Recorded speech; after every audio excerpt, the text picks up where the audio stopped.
Now, Part 5, Culture, Hunger and Rebellion. People rise up. You know, this struggle wasn't just fought with guns and harm, it was fought in the hearts and minds of everyday people. Artists and musicians started a huge culture war through a movement called Romanticism instead of pure cause.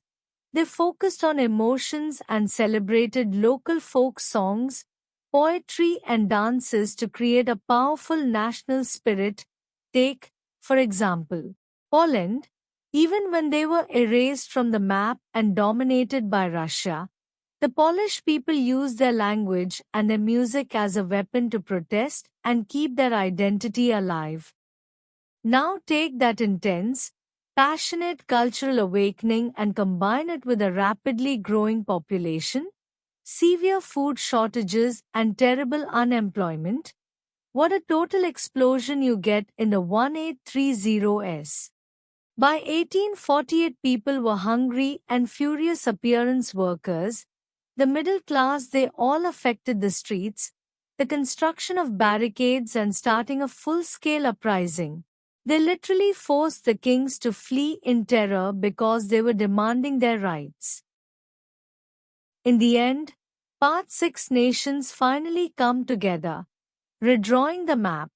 All this intense pressure, dreams, ideas, secret societies, hunger. All this ultimately forced you to change the map of Europe, from Napoleon's invasion of Italy in 1950 to the conservative pushback in the Vienna Peace Accords in 1797 and 1814.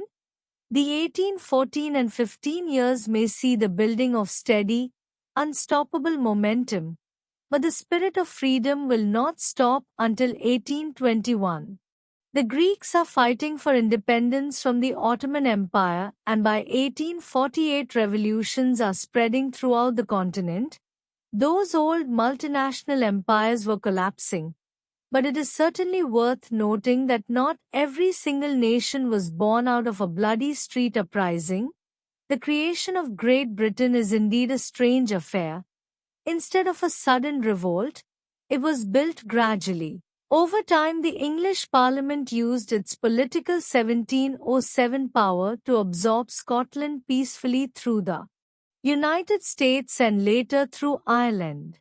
Time so slower the legal process than the rest of Europe. We wrap this explainer. I want you to leave a huge question to chew on. Should the existence of nations guarantee independence?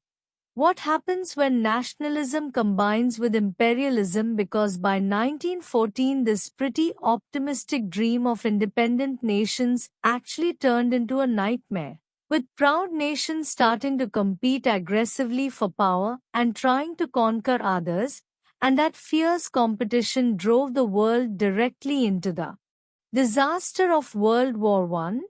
It really makes you wonder how a simple desire for freedom turns into a desire for